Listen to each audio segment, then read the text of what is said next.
I'm going to give a brief introduction of some observations. Reverend Jamar Boyd is going to come up and talk about something that's burning in his soul, which was a move the president made yesterday, an attempt to, I guess you'd call it, federalize the voter election process, voter registration process. He's going to give us some analysis on that. So I got a preliminary analysis as we continue to study what this could potentially mean if it ever got any traction. And then we're having our Attorney General, Kwame Raoul, the Honorable Kwame Raoul, is going to come and give us the judicial perspective, or the legal perspective from the state of Illinois. But more than just the state of Illinois, it matters for your state too, because a lot of the attorneys general have come together and they're kind of jointly fighting some of these actions the president's taken that we believe are out of bounds. So that's going to happen just shortly. But I'm going to ask our faith leaders, I need a microphone, just to give your name and church. Your name and church, just so that our online crowd has an idea of who's here with you. We're not giving what you've done for a living or how great you are. I believe it. And our academic leaders too, you can just give your name and church, just your name and affiliation real quick, and we're going to do this in about 3 minutes tops. Let's hit it right now. Alpha Temple Missionary Baptist Church, 6701 South Emerald. Leonard DeVille. Good morning, Reverend. Everybody can, just real quick. Dr. Brinson, Hope Outreach Ministries International, Chicago. Welcome. Dr. G.E. Bradshaw, Demonstration Nation Global Network. Catherine Getzky, Shine Hope. Councilman Marquand McDonald. Keekanza Harris, Illinois Network of Charter Schools. Gloria Smith, St. Stephen AME Church. Professor Ted Williams III. Lisa Rogers, First United Methodist Church of Elmhurst.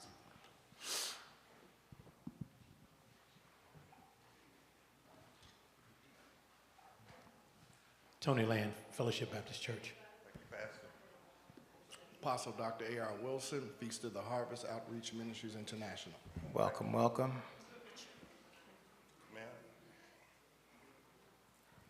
Valerie Johnson, DePaul University. Oh boy, that means a lot. Hunter Adams, HumanitySummit.com. James Flagg, Cedar of Cook County.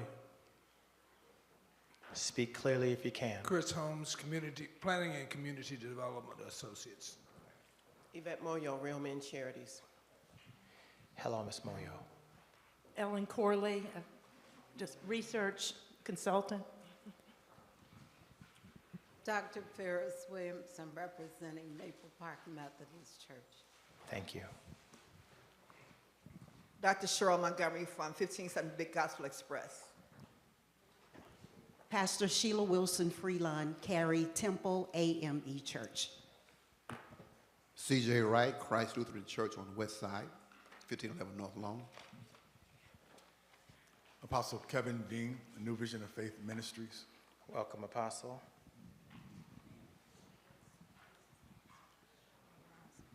Roz Adams, Trinity. Hey, Roz, what's happening?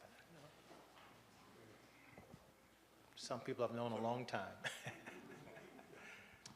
Lee Noel, Chicago Presbytery. Kente Kaiser Fellowship, Chicago.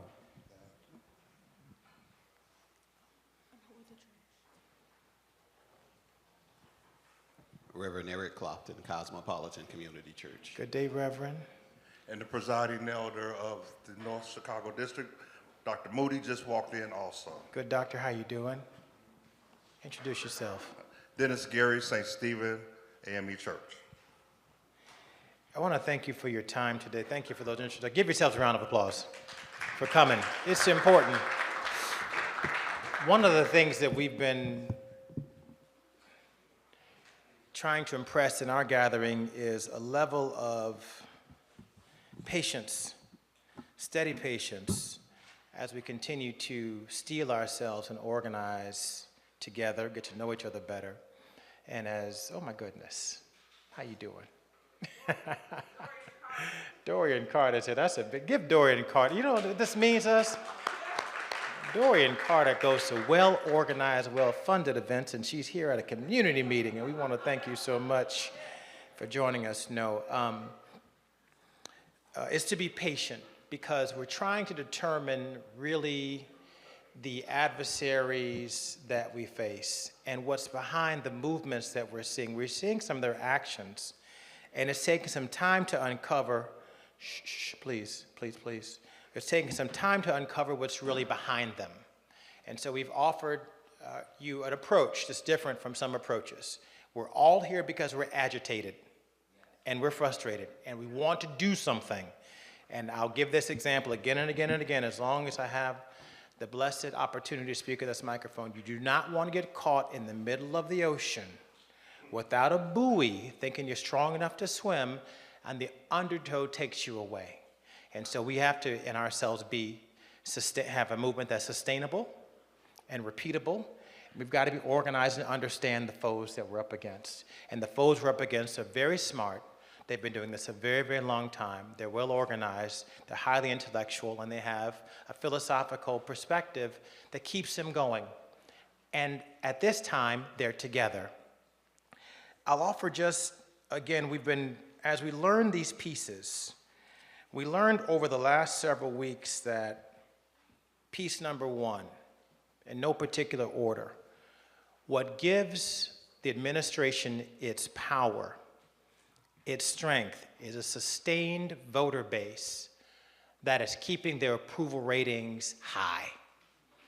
With low approval ratings, and you've seen as they've done things, when they get a really bad response, they reverse them pretty quickly.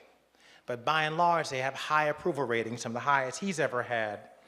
And the base and the fundamental army behind those approval ratings is the Christian church. Specifically, a movement called the New Apostolic Reformation, NAR. New Apostolic Reformation. It probably started in about 1975. It's a Christian church-based organization. They're all over the country. Some polls say that about 40% of all Christians in the Americas today believe in this philosophy that they're preaching, either by name or by practical application. They're anti-egalitarian, they're anti-religious pluralism, they think they know, they're anti-individual rights, and they're anti-constitutional democracy. Now, don't get caught into binary issues. Does it mean that everybody there is anti-something? No. There's a spectrum, and they've found common ground along that spectrum. So it's not a perfect match for everybody, but they fundamentally believe that our society is corrupted, that we're morally corrupt. And whether that's the inclusion of African Americans with full citizenship, or the LGBTQ community with full citizenship, or women in the pulpit, it's a spectrum of beliefs that they have together. They believe that God wants Christians to stand atop the 7 mountains. The 7 mountains of society, right? And as we've learned before, those 7 mountains are, I'm going to read them off to you: government, business, education, family, arts, media, and religion. Government, business, education, family, arts, media, and religion. I just learned earlier that from some perspectives, even in this room, some of what we've done here at Rainbow Push has been based on a 7-mountain theory. You take one mountain at a time and try to create change. I think what's fundamentally different about them is they're deconstructionists. They're demolition derby people. They're taking a wrecking ball to the mountain. They want the mountain down, and they want to construct it in their own image, reconstruct it in their own image with what they consider a deity at the top. I think that's fundamentally different than our concept here at Rainbow Push of our share. We want our equal participation in this economy and our society. You know, one of the reasons we believe in our share is that the current share we have, which is less than our share, is insufficient to be a full participant. Reverend Jackson says, One of the reasons we are successful in athletics is that the game is played in the open with the lights on. The referees wear black and white. They're easily identifiable. The rules are consistent and fair, and the referees try to apply the rules fairly. The goalposts don't move when you kick the ball. And when those conditions are fair, we're able to participate in society. With all the other obstacles to participating in athletics, fundamentally athletics is fair. And that's why you see more of us participating with it. If government were that fair, if business were that fair, if getting a loan was that simple, you'd see equal opportunity for us and we'd have equal success. The New Apostolic Reformation fundamentally believes in less government and more God. Less government, more God. And so what we've organized around here is we said, hey, this is fundamentally a Christian movement that has underpinnings, and we must have a Christian movement with a different exegesis to counter their movement. We are the largest communities that gather in the country every Sunday and every Wednesday and other nights of the week. And if we mobilize those groups fundamentally, then we're able to combat them. But right now he's got an army, and that army's staying behind him. And I'll say again, as I've said some weeks before, he's not a perfect vessel for them, but he's good enough for them. And they're able to look beyond his shortcomings and forgive his shortcomings and say, look, God will work through the jawbone of a... Somebody was waiting for that. That was a softball pitch too.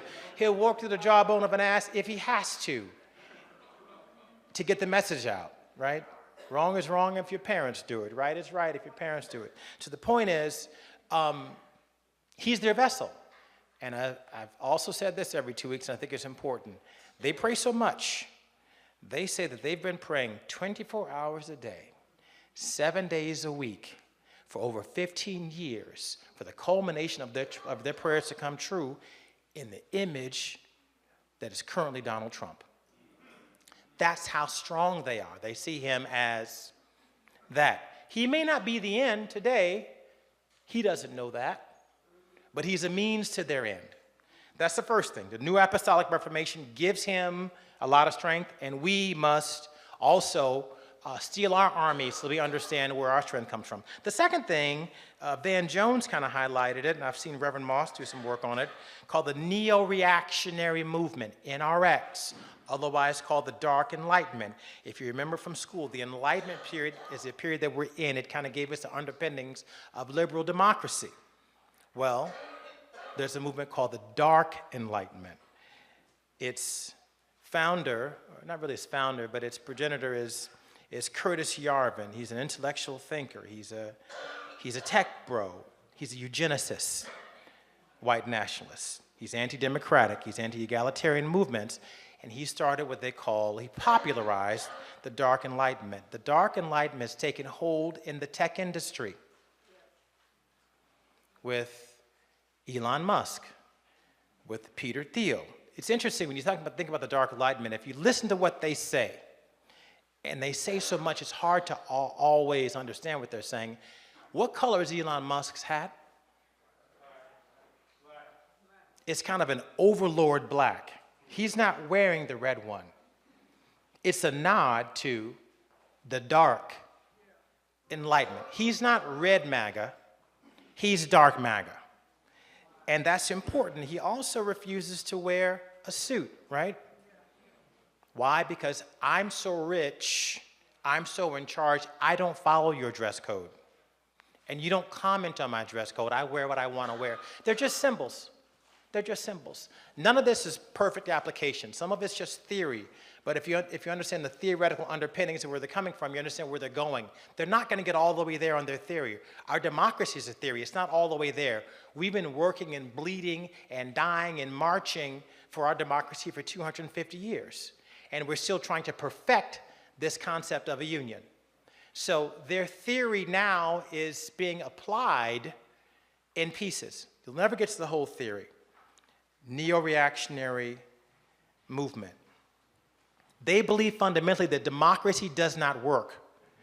This is what Van Jones was saying. He gave the example of you bring your 5 kids out to a basketball game. They get on the court, and the other team comes with guns and machetes and rifles and bulldozers. They're not playing the same game. You think they want to be participants in our democracy. They want to undermine democracy. They want to, I know it's hard to believe, but they want to recreate society in their image. They don't believe that what we're doing works. They believe that humanity moves forward not through democracy, but through either a theocracy or a monarchy. Will they get all the way there? I hope not. But they're getting closer, and that's why you see Donald Trump doing so many extrajudicial, taking extra powers he does not even have, powers he's testing the system to see our tolerance level. And some slide through, and some get delayed. But what he's also doing is dismantling the mechanisms of our government so that there's no redress of grievance. So if he gets rid of the inspectors general, if he gets rid of the Civil Rights Division, there's nobody or no experts to complain to. Our matters can't be adjudicated. So a lot of the funding that he is frozen, the judges have said, restart that. You can't freeze those funds. But the funds haven't started moving yet. Because the system of the government is now becoming so slow, with 20,000 HHS employees being laid off in the next couple of weeks. The systems are moving so slow, you almost can't restart the engine anymore. I have a sensitivity for Chuck Schumer. His politics is bad today, but he said, hey, listen, if this guy stops the government because of my vote, we may never restart it again in the way that you've ever seen. I respect that. He still might be too old to lead us to the next on down the road, but I respect where he was coming from. I'm not sure he's our leader for the future, but I wouldn't dismiss him so early. Neo-reactionary movement. If you just think about it, if you just close your eyes and think, the tech billionaires think they're smarter than us. They figured out a better taxi cab. They figured out a better satellite system. They figured out a better PayPal system. They figured out a better way to watch television. And they're good. They are really, really good. They're smart. They use a lot of government grants to get there, but they're really, really smart. Better car system. So they think that they know the most efficient way to run government. And their followers are more and more believing in their system to support their concept of monarchy and theocracy. The third point is something I'll call the Federalist Society. The Federalist Society is brilliant. I'm a lawyer. I went to law school. At every major law school in the country, there's a group called the Federalist Society. And they're sort of non-obscene people. They come to young law students who are stressed out, reading hundreds of pages of law a night, with things like, let's play softball. At the end of the softball game, there's free beer and free pizza. And they literally start just socializing you with free beer and free pizza to begin to impress their libertarian ideas, their original reading of the Constitution. Justice Scalia, Antonin Scalia, is kind of their godfather. He's a brilliant jurist. I cannot think of a Supreme Court justice whose opinions I disagree with more than Antonin Scalia. But he was a brilliant jurist and hard to argue down. He's their godfather. They take his philosophy, somewhat backed up by what we'll call the Heritage Society, also started in the 70s. One of the people who funded the Heritage Society was Joseph Coors, as we learned last week or 2 weeks ago. And they do the policy side. They're basically responsible for the Reagan Doctrine in the 80s. You may know them now for Project 2025. That's the Heritage Foundation. So you have New Apostolic Reformation, gives you a big church base. You have neo-reactionary movement brings tech into it. So you see the tech guys there, dismantling government, not in your traditional coup, but taking over the information.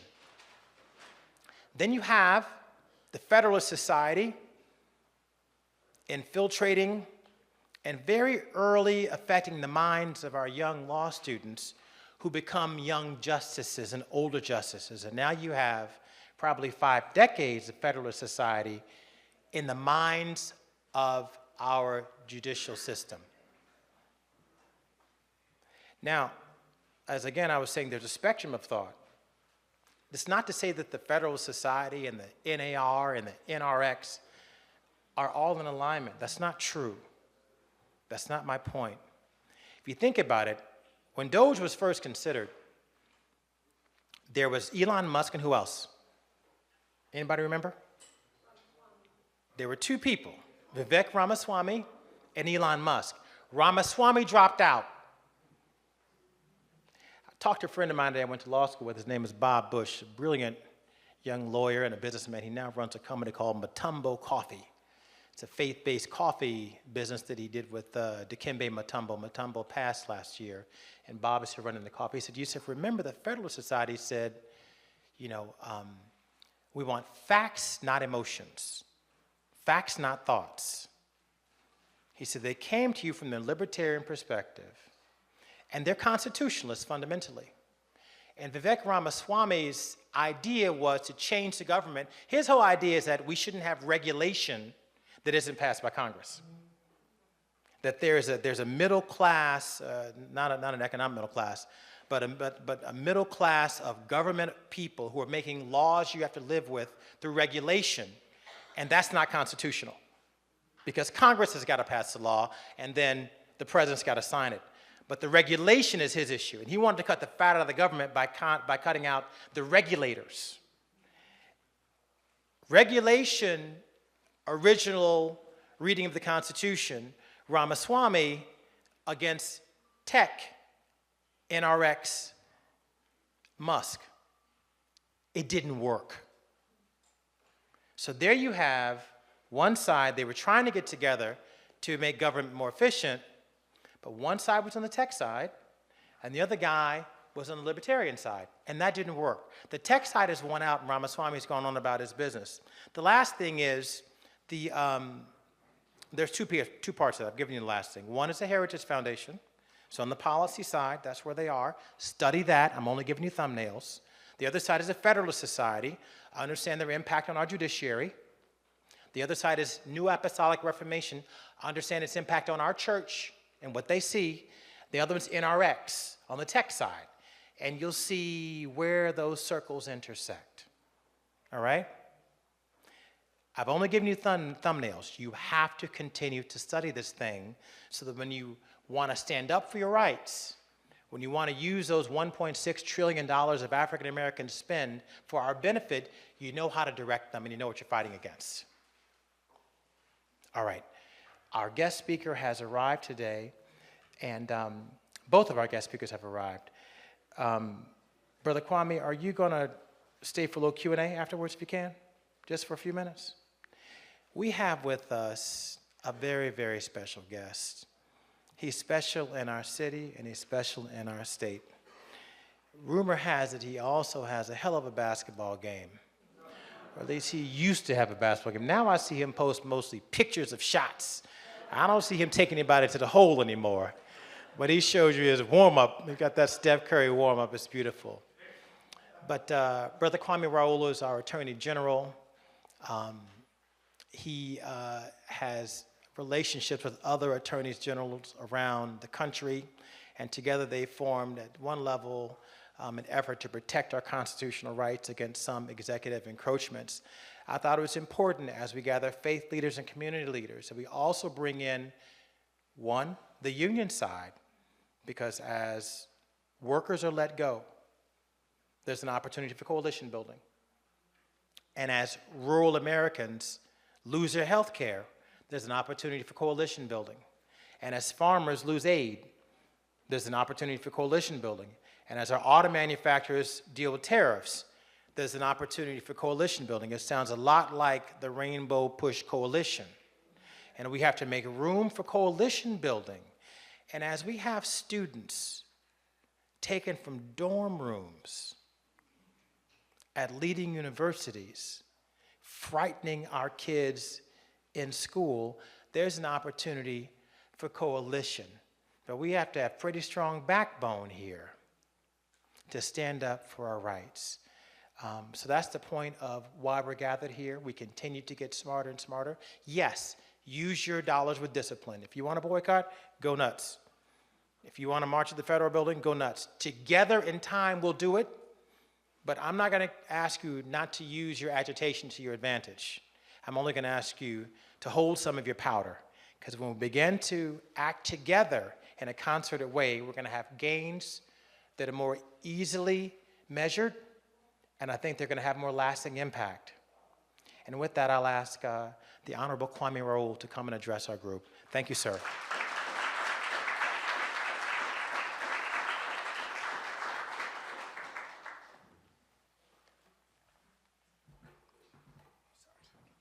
Well, good morning, and thank you so much, Yusef. I still got game with, even with defense on me, you know. But nobody else wants me to take video of it, you know. And I got to get votes too, so I can't be embarrassing everybody out there. It is good to be with you.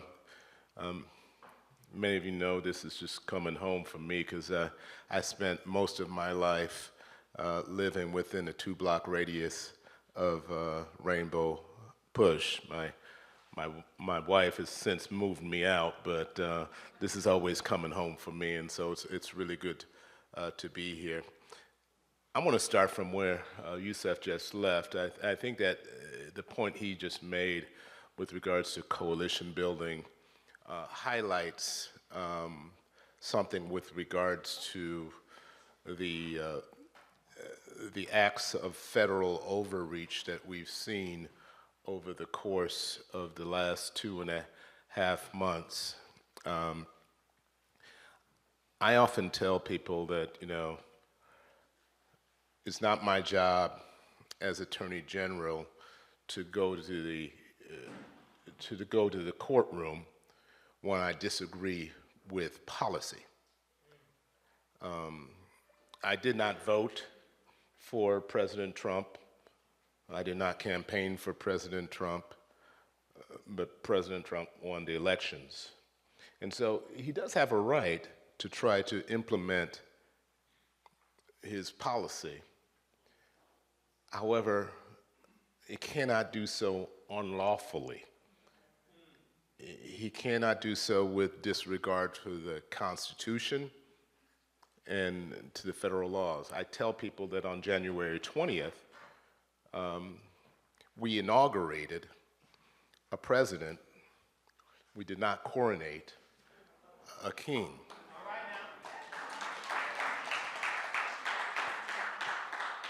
So we have filed a number of lawsuits, but and we're quite busy collectively. But I didn't file lawsuits on behalf of Democrats. I'm a Democrat. I didn't file lawsuits on behalf or adverse to Republicans. I filed a lawsuit on behalf of all American citizens because it's important to note from what Yusef said that many of these unconstitutional acts are hurting Republicans just as much as they're hurting Democrats. I was with my brother Keith Ellison up in Minnesota last week, a week ago today, and we had a town hall meeting, and it wasn't about us coming forth to speak and to brag about what we've been doing. It was about us listening, coming to listen. And we heard from people that are harmed by some of the federal overreach. And Keith did not fill up the room with people that were just going to applaud us for anything we said. He filled up the room with people who have been harmed by these actions. We heard from veterans. We heard from a woman who was fired by Post-it note. She was a veteran that had served 2 tours of duty, had suffered a traumatic brain injury in each tour, and she defined in detail how it happened and how she rehabilitated herself, and then got a job with the Department of Veteran Affairs, helping other veterans. Had worked so hard and earned positive. We've all sort of worked some point in our life where somebody is our superior and they do performance reviews. Well, all of her performance reviews were positive performance reviews. But then she was summarily fired as part of this Doge effort by Post-it note. Nobody in her line of command knew anything about her firing. So usually when you're fired, who knows about it? Your supervisor knows about it, right? Your boss knows about it. But nobody in the line of command knew about it. So getting back to Yusef's point, I think it's a critical point that I've been trying to ring that note as well. I've spoken to a gathering of Democrats recently, the Kane County Democrats and the DuPage County Democrats. And those are both counties that used to be red counties that have been shifted to blue counties. Now I've got to acknowledge my pastor, Pastor Otis Moss here. Especially because I haven't been to church in a while. So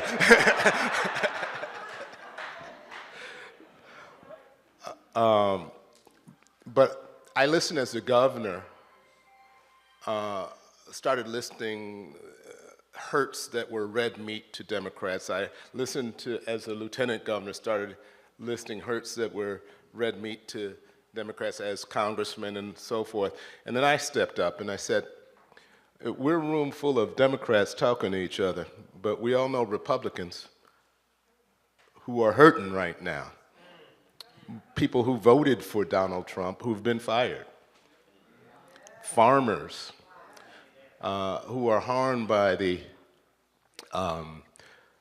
USAID actions, who are harmed by cutting off funding for environmentally safe farming. And so it's incumbent upon us not to just stay within our little cocoon to talk about the harms that just hurt traditional Democrats, but to do the coalition building that Yusef talked about, because we're only 2.5 months into this. And I can tell you from our standpoint, in my office, our lawyers have been working their tail off, and they're drained. I'm appealing to the legislature to get more lawyers. And let me talk about some of the lawsuits real fast, and then I'll take questions. The Constitution lays out that Congress has the power of the purse. What that means is that Congress lays out in a budget how the federal government is supposed to spend the money for the upcoming fiscal year. There's something called the separations of powers that is laid out in our Constitution as well. That means, the executive branch stays in their lane, the judiciary stays in their lane, and the legislature. This is Schoolhouse Rocks type of stuff, right? The president has decided he wants to be all three, and he has frozen funds illegally So we sued on freezing of funds. He's ignored the 14th Amendment, which lays out in plain language. And conservatives, historically, when they read the Constitution, they're all about plain reading of the Constitution and don't be activists with regards to the Constitution, except for when the president disregards birthright citizenship that's plainly laid out in the 14th Amendment. And I'm here to tell you, I'm a birthright baby.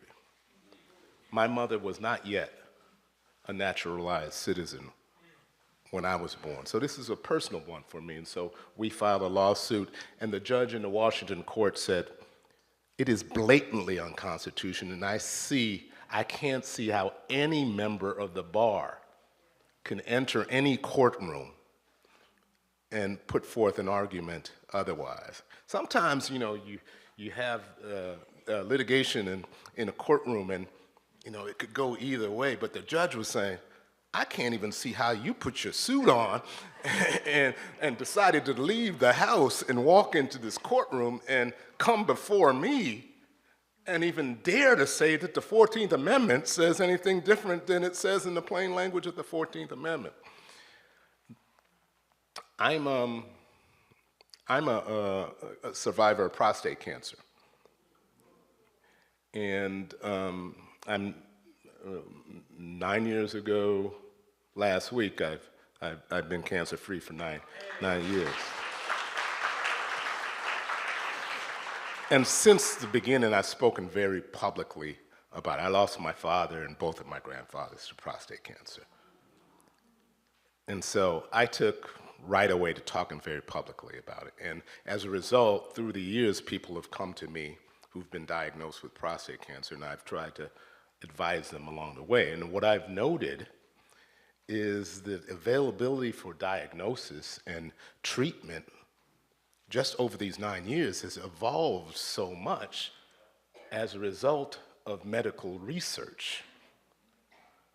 However, the Trump administration wanted to cut off funding for the medical research that leads to these developments. And so that, again, was an illegal action, adverse to the Constitution and adverse to plain laws that Congress actually put in language that you can't deviate from this funding, this way of funding from NIH to these research institutes. So, and it was bipartisan supported that this funding logically should go forth to these institutions so we could save people's lives. And so what we're advocating for is the rule of law, but the impact of what we're advocating for is in many ways life-saving. When we talk about freezing or cutting funds to Medicaid, it's not. Republicans are on Medicaid too. Don't get it twisted.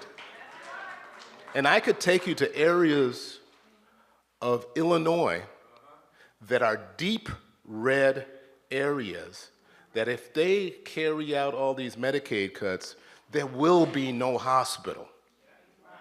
There will, not even if you have commercial insurance, you'll have to drive all the way to Missouri, to St. Louis, to get to a hospital in certain areas because the payer mix creates a situation where some of these rural hospitals can survive. And so, again, to Yusef's point, we got to speak to this. It can't just be about partisanship, but we got to wake up the people. And some people, they need waking up, right? Because some of them get a card that says some commercial company because they're what's called managed care organizations. Now, they're on Medicaid, but they think because they got this card that they're not on Medicaid. And so they're in denial. They don't realize that they're being hurt. And so I do believe we have to have these conversations. So the last thing I want to talk about is DEI. I am co-chair of the Democrat Attorney Generals Association, and I am the chair of a national working group on diversity, equity, and inclusion. And one of the things that I want to quickly say is that we've yielded so much by being quiet. People say stuff like DEI hire, and it's supposed to have a bad connotation to it, and we kind of surrendered that with not enough pushback, right? So what is DEI? Diversity. What is inherently bad about the word diversity? Equity. What is inherently bad about the word equity? I'll take a suggestion from anybody. Inclusion. What is inherently bad about the word inclusion? But they have drilled this home over and over using social media to the point where we even got black folks saying, well, DEI ain't doing nothing for us. DEI has only helped out women. It's not true. I was chairman of the Senate Pensions and Investment Committee. I partnered with Reverend Jackson in making sure that we had investment with minority-owned asset managers and broker-dealers. And I'm going to tell you real quick that year after year they came up with excuses as to why they weren't meeting goals. We would have them to set goals, and there's nothing adverse to the Constitution about setting a goal. SFFA v. Harvard, which is the decision that said you cannot use race in admissions for higher education institutions, does not say anything about that you cannot set goals. And so we required the pension funds year after year to set goals, and we would bring them into hearings and shame them if they weren't reaching their goals. As a result, there was one consultant, Callan came in, and we started, because the pension fund said, well, we got to listen to our consultants. So I called Callan in and to testify, and I asked, how much are you doing with minority and women-owned business enterprises? And they said, oh, Senator Raoul, you'll be glad to know that we're doing over $20 billion of assets with minority business and enterprises internationally. I said, oh, well, there's 20 billion, that's a lot to me. I can't balance my checkbook. But to put it in context, how much do you do overall internationally? And she says, oh, trillions. But then I asked, of the 20 billion that you do with MWB firms, how much is driven by what you do for Illinois-based public pension funds? The answer was 11 billion. Over half of what they were doing is because we were demanding upon the pension fund, over half of what they were doing internationally was driven by what we were doing here in Illinois with public pension funds, not even dealing with private sector investors. So as a result, we have strong companies like Ariel Investments and Loop Capital and others. But we need to be on the affirmative and not on the defense on DEI. Because what that was about is being on affirmative. And don't get me wrong, I'm on the defensive. I have to be because I represent the state. And we've been sued on a couple of fronts.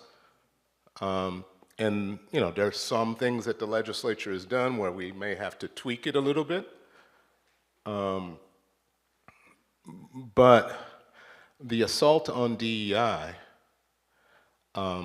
is not one that we should yield as easily as some have suggested that we do. And I want you all to push back the next time you hear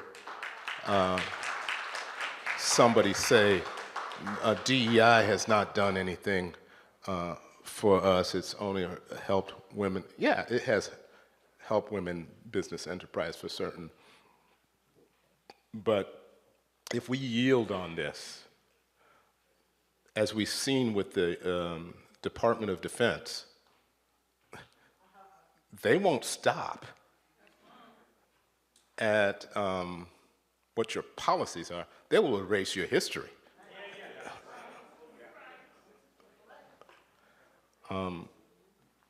So all that to say that we've been busy. I purposely don't get into the granular aspects of our lawsuits because we're in litigation. I will say this much: we have been sued on our Trust Act, and I was happy to have been sued on the Trust Act. And for those of you all who don't know, the Trust Act is a law that says we will not use state or local law enforcement resources to do federal civil immigration enforcement. And I will get granular on this one because it's kind of fun. In our response, in our motion to dismiss, we kind of flipped the script on them. See, during the Clinton administration, the federal government was trying to get local police departments to do background checks on guns for the federal government. Justice Scalia, remember him? Justice Scalia says this is adverse to the 10th Amendment. This is adverse to the anti-commandeering doctrine. You can't commandeer state and local government to do what is the job of the federal government. And so that is our strongest, and we will win on this. But you have to have a little fun in the process. And it's important to say why this is important not to yield to, because their narrative is that they're trying to get rid of criminals, deport criminals. First off, if somebody commits a crime here in the city of Chicago or in the state of Illinois, let's say a murder or a sexual assault, my top priority is to have that person held accountable. And accountability is not just met by deportation, because if they got in once, they can get in again, right? And then they could thereby go after witnesses. And so we want accountability if somebody, whether a citizen or non-citizen, commits a crime. Secondly, if you're the federal government and you're saying this person is guilty of a crime, you get a federal criminal warrant. The Trust Act allows us to cooperate with a federal criminal warrant. So this narrative about us harboring criminals is BS. And don't, again, as you're having dialogue, because there's a lot of effort to separate us. The diversion is focus you on who you might hate, whether through DEI, through immigration, who's on your sports team, who's in your bathroom. They want to divert our attention on who to hate while they steal.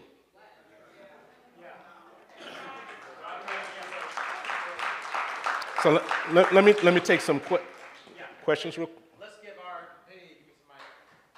Can I have a mic? Hey, let's give our Attorney General a round of applause. Thank you, sir, for coming. I'm going to kick off with just a couple questions, but let me lay some ground rules. He's got cases that are active. He's not going to get into those. If you ask a question that it leads us to listen to more what you think than what he thinks, I'm going to cut you off. We have just under 50 people online listening, so there may be online questions there. You've got some friends online, too. So if you're online, please raise your hand, and I'll have someone in the back get that question to you, too, sir.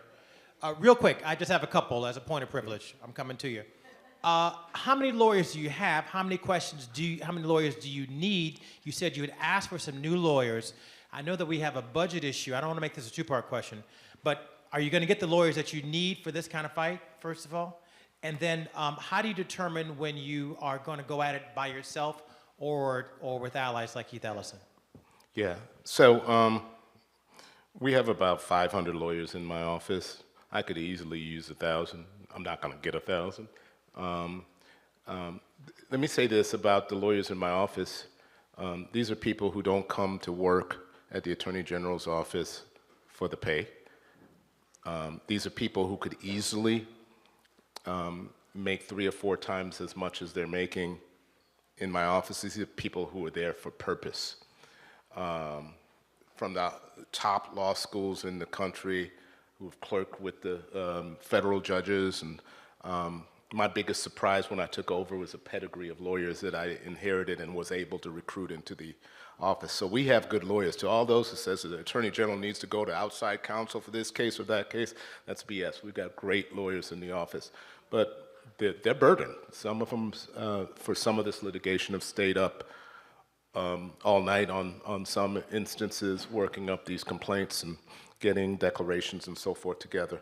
I am making an appeal to the legislature.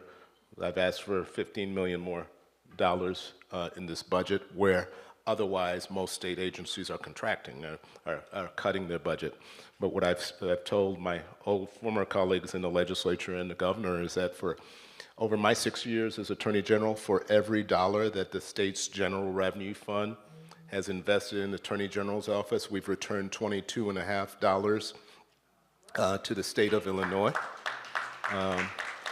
Yusef, I don't know about your investments, but I don't get those type of returns on my investment. Your second question was... Is there any opportunity for a relationship with red states, given that they're going to feel the pain too, or is that too politically charged?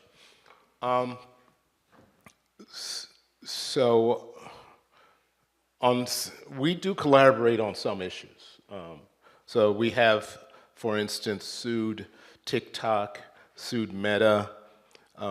We are actually leading an investigation on another platform that has done incredible harm to our children. So we do have collaboration on things of that nature. But with regards to the overreach of the federal government, my Republican colleagues, and I know them, they're afraid. They're afraid, and some of them are smart, good lawyers, and some are politicians. With regards to your other question about collaboration, I should have made clear in my opening remarks that a year ago, we gathered together as Democrat AGs, having the outline of Project 2025, and started breaking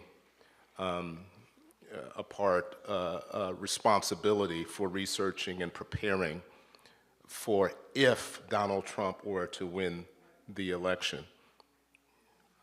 Concurrently, we were all individually campaigning for Kamala Harris, initially Joe Biden, but then Kamala Harris. But we couldn't afford to wait until November to start focusing on these issues, because if you look at the blueprint, it is so dramatic in what it seeks to achieve. And so on all of these issues, to answer your question, Yusef, there's collaboration. Obviously, on the defensive posture, where we've been sued with regards to our Trust Act, and the city was sued with regards to the sanctuary city ordinance, and the county was sued as well. We're going it alone because we're in the defensive posture there, but for most of the affirmative action, we've done collectively. And we were initially meeting every day won't say how we were meeting, but we've been meeting every day, and we've reduced it to a few times a week. That doesn't mean we're in some way we're communicating with one another every day. This morning I was on a Zoom with a couple of my colleagues, and so I've gotten to know them through the years. I've really gotten to know them over the last 2.5 months. Thank you. Attorney, could you explain the Paul Weiss lawsuit, how that might affect your office, and how it also might affect, say, the NAACP Legal Defense Fund, and just explain to us that whole process? Yeah. So the president has taken to going after law firms based on who they've represented or who somebody they may have hired as a lawyer that may have previously represented, whether it's somebody who previously investigated the president or January 6th or any of the many issues that was appropriately investigated, and has said that they're going to revoke security clearance and not allow anybody from these firms to have access to public buildings unless they sort of retreat. And also they've conditioned it on DEI. And so just yesterday, I led a group of 21, 22 attorneys general in partnership with Delaware's Attorney General Kathy Jennings on a letter, because this is an assault on our Constitution, on the First Amendment, freedom to associate with whomever you want to associate, on right to counsel. It's just an assault on our judicial system, which we count on.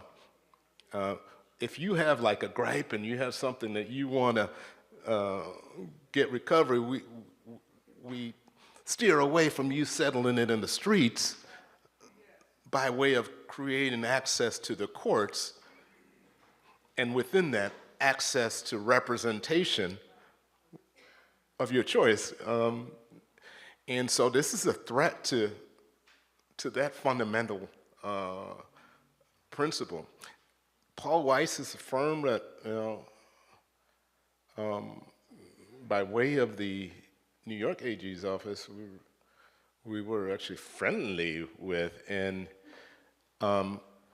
they acquiesced. And this is why our voices are so critical, because to the extent that there's acquiescence, whether it's in the legal community, in the higher education community, we've seen that at Columbia, Northwestern,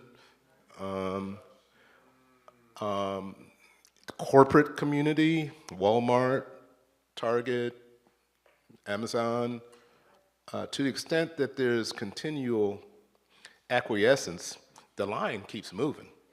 Yeah. We need you to come over here. Then you over there, they're going to move it over here. And as I mentioned with DEI, it's going to go from not having a DEI program to not having any mention of any black people doing anything ever in the military. The line will keep moving. And so the attack on the legal community, and might I add, the attack on the judiciary, I commend Justice Roberts for speaking out and saying how inappropriate it was for the president to criticize a judge who ruled against him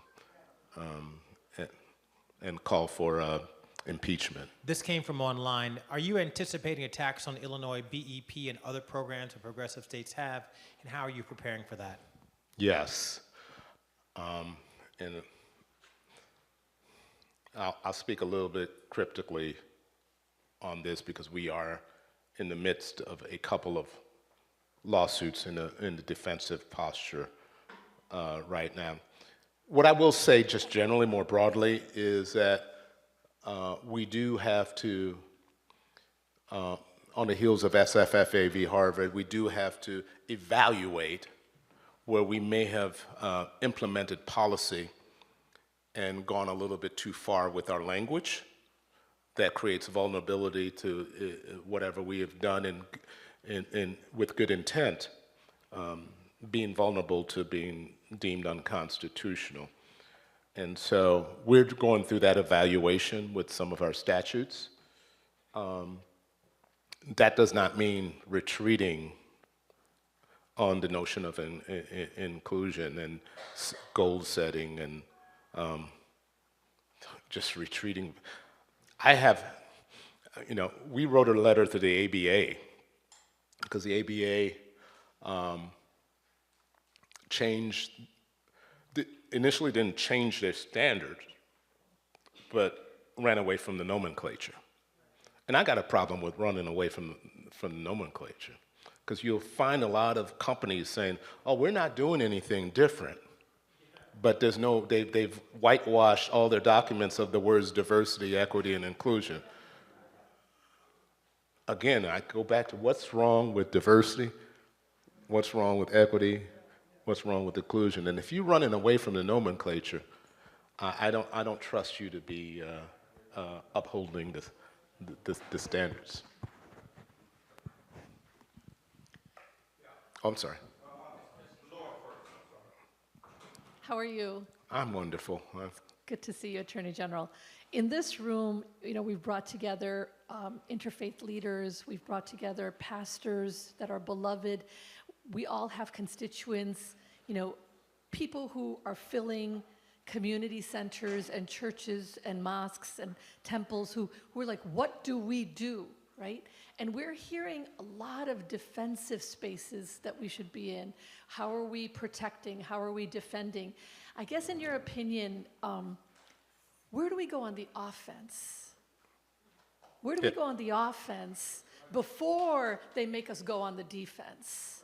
Is it gun violence? Is it mass incarceration and privatization of prisons? Is it the unconditional aid to Israel? Where is it that we go on the offense? Well, I think DEI is one of them, right? Where we all buy, right? There's an incredible purchasing power in this room, and money talks, right? In our counter letter to Republican AGs, maybe a year and a half, 2 years, my timing is all off, I noted that the Republican AG letter to Fortune 100 companies enumerated programs, one at Microsoft, I can't remember the other, that were aimed at helping African Americans. It was framed as a DEI at large letter, but they specifically only mentioned programs targeted to helping African American businesses or employees. One of the things we noted in our counter letter is McKinsey did a study of diversity as a business value, a value that brings about profit if you have a diverse workforce. In part because you're marketing to a diverse consumer base, so they want your dollars. And so how we go on the offensive is with our dollars, right? And we have to be clear. We have to be clear, and we have to be unison in it. It just can't be whatever pops up on your Facebook feed, or there's got to be. You've got a great coalition of people right here in this room that could do something. You make the choice of where you want to have the impact to make a statement, right? And I'll get back, I keep on going back to what Youssef said at the end of his remarks of sort of having unlikely bedfellows in some of the actions, because there are a lot of people who voted for Donald Trump who are regretting it right now. And we can't take that for granted. And so one of the things that I'll recognize Vanessa from my office who's here. One of the things that I've decided to do, and we're trying to figure out exactly how to do it, is we're going to be collecting testimonials of harms. I think it's critically important to have these collected and be able to. Thank you for everything you provided already today. I have one question related to an executive order that came out yesterday that I don't think many people are paying attention to, which is around elections and election integrity. There's three things in it that are quite concerning. One is the prohibition of counting mail-in ballots and absentee ballots after Election Day. The second would be criminalizing individuals who either do not have a real ID or a passport, which is most black people in this country. And then the third is around the DOJ administrator getting the master roster with the Social Security Administration of all registered voters and non-registered voters in the state. Can you speak to the dangers of this? Yeah, first of all, the executive order is illegal, right?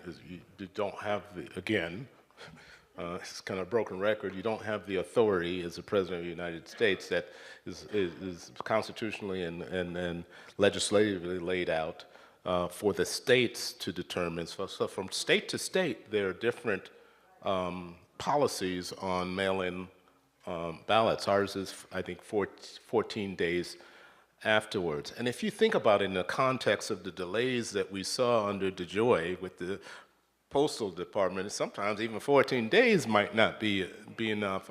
I remember getting mail that might have been sent to me when I was in high school. So first of all, see, it's illegal. It's not within executive authority to do that. This continued theme of sort of voter ID this is one on steroids, because you're asking now for a real ID or a passport.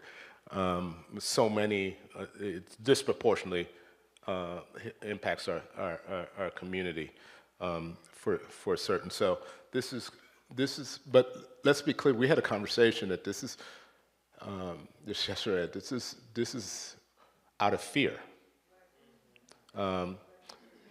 In some ways, I look at this as a good signal. It's hard to do that when you think of, wow, if this really went through, how can you look at this as a good thing? But this signals to me that the disregard for the actions that have been taken, the harms that have resulted, the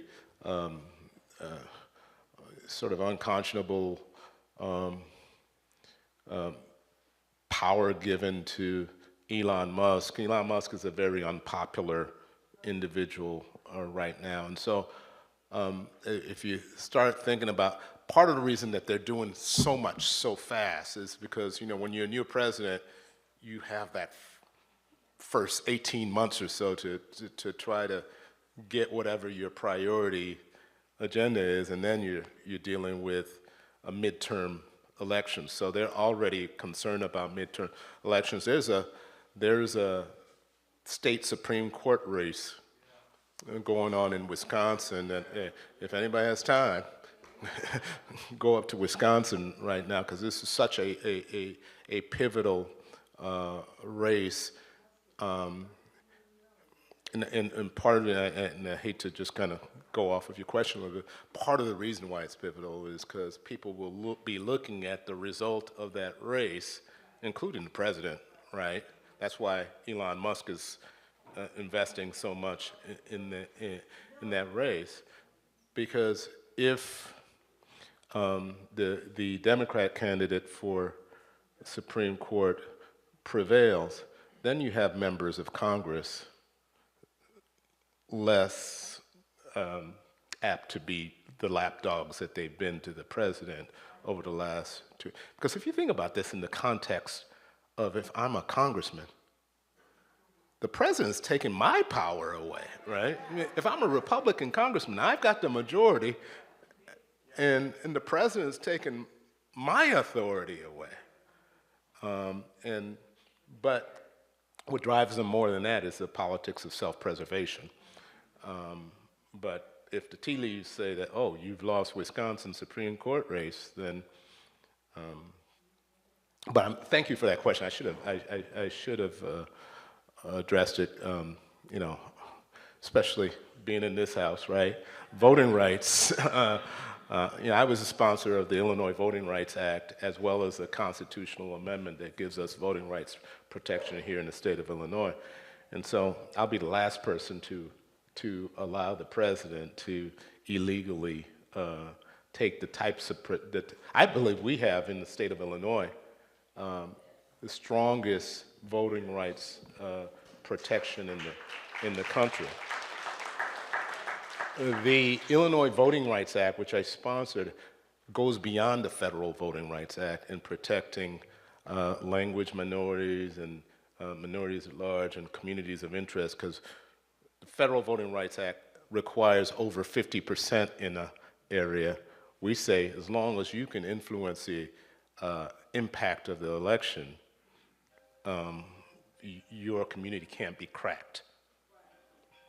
As a result of it, there's a Chinese state rep. Previously, Chinatown had been cracked into several different districts, and they had enough population to impact an election, but they were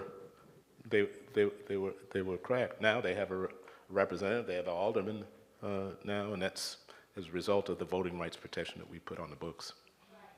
How important thank you for that, how important are coalitions like ours, civic groups, religious groups, ecumenically coming together to offer kind of a ground troop? There's always been a Thurgood Marshall and Dr. King. There's a civic, there's a religious organizations, and a really strong lawyer with the moral compass to help protect our democracy. How important is that today, sir? It is critically important, and I'm going to tell you one reason why. There's one question that has been, I did an interview with ABC 7 right before I came here. That's why I was late. Otherwise, I'm always on time. But the one question that's being asked is about what happens if the president doesn't obey judicial orders. So I don't have an arrest force that can go arrest the president or these federal. The federal marshal is under the control of the president. And so where does that leave us if we do get to that constitutional crisis? It leaves us with the people. All right now. And there's got to be the outrage. And again, it's critically important it doesn't matter what your political belief is, but if you make it okay for this president, let's say you're a conservative, if you make it okay for this president to ignore separation of powers, to ignore the judiciary, then you may get a liberal president that will do in the future. So if I'm a conservative, I would want to fight it as well.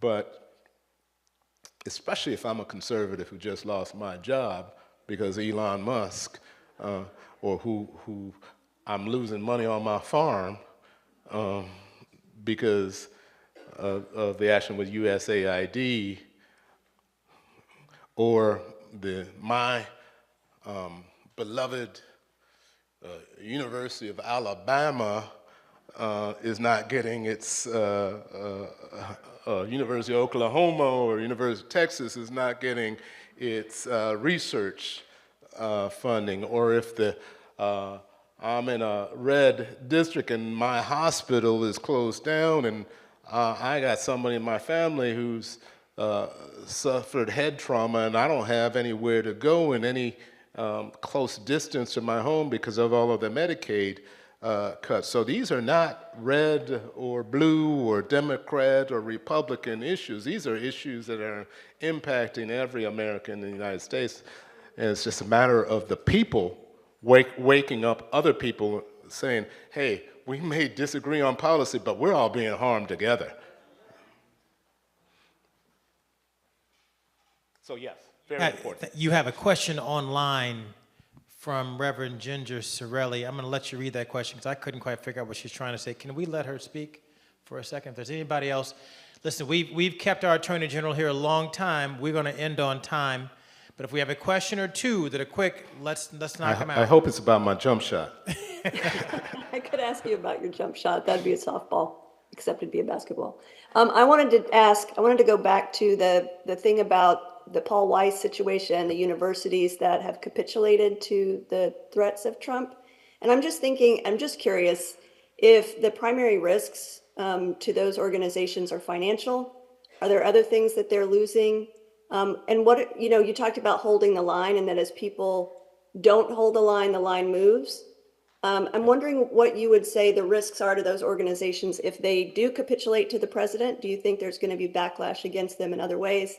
I'm just thinking about the things that are driving what people are going to be willing to lose to do the right thing right now is heavy on my mind. So I'm just curious what your thoughts are on that. Yeah, it's heavy on my mind too. It's the importance of our letter yesterday. Again, I go back to what the chairman of Paul Weiss said about, he made a reference to other firms trying to step up and steal some of their business, as well as not hearing from the rest of the legal community.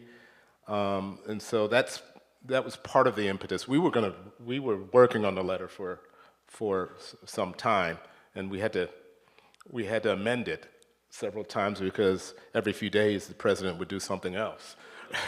And that's what took us so long to get, we actually worked on that letter for 2 weeks. But yes, money is a driver. I mean, obviously these are law firms that are having, I hate to bill hours, but having people bill hours so they can make money, and that's their bottom line driver. But they're all lawyers. They all, my daughter's in law school right now, and I often talk about how I can't wait to have her hold her right hand up and swear to uphold the Constitution, And so each and every one of these lawyers in all of these firms have taken that same oath. And so this is what the fight is about, right? That Constitution that you held your hand up to uphold. And if we can keep the legal community cohesive on this, I applaud again Jenner and Block and what's the other?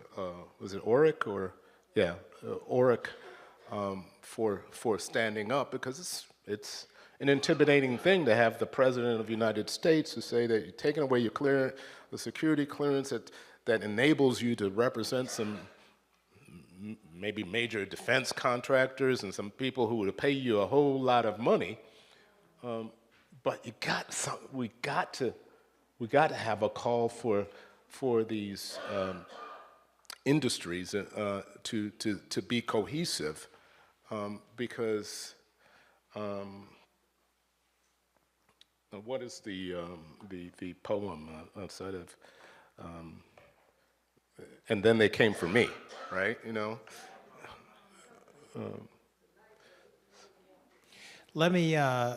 Let's give our Attorney General a round of applause. Thank you for coming here, sir. You're always welcome. No, don't you move. Thank you for keeping yourself accountable to the people. It means the world to us when we have an Attorney General with the moral compass. Let's give him a round of applause. I'm just going to say there are at least 2 people in the room I know who had questions that were beyond the scope of what I think were appropriate to ask our Attorney General. So I'm just going to say online and live, I'm sorry I didn't let you take the microphone, but I know how you feel that the president doesn't deserve to be president, that he didn't win the election. I respect that opinion, but it was not for the Attorney General today. And the issue on holding these financial management firms accountable, and it's something that's near and dear to our heart as we go into the Wall Street Project Conference coming the beginning of next week. That is something that he can talk to, but I think it was a little bit beyond of what we're doing today. We're going to come back and deal with that, because one of the issues we also have is we have unions who say they're our allies, who are giving their money to the financial firms that are actually going back to the same people that are oppressing us today. I mean, a lot of these tech guys are heavy investors in these kinds of firms, and the unions are giving our union dollars to invest to those. It's kind of weird. So we need to deal with that, but that's a little bit for a different day, so I'm sorry for that. I'm going to ask Reverend Stephen to give us a closing prayer of about 60 seconds. The Lord knows everything we said, so we ain't got to say it again. And he knows our heart, so we ain't got to say much. But just, Lord, bless our time of sharing today. Thank you for all the individual gifts that sit in this room. Allow us to lose our prophetic laryngitis, to speak with voices that sound like trumpets, to call out the wicked, to bring justice and equality to all people. Bless us as we leave from this place, but never from your presence. In the name of Black Jesus, we pray. Amen. okay, amen. I'll take it. Thank you for coming. We're going to meet next Thursday, same room. We'll continue our theme of learning and organizing, motivating for a time when we're able to come together and stand up and continue to stand up for our justice. Thank you for joining online, team. If there are questions I missed online, please put them in the chat. I promise I will answer you. I promise I'll answer you online. Okay. Oh, one other thing. April 1st, Frank Thomas is coming back with his second edition of Preaching in Hitler's Shadow. Frank Thomas, next Tuesday, April 1st, 11 to 1. Sign up for your spot online and in person. Frank Thomas' installment number 2, Preaching in Hitler's Shadow. Thank you so much.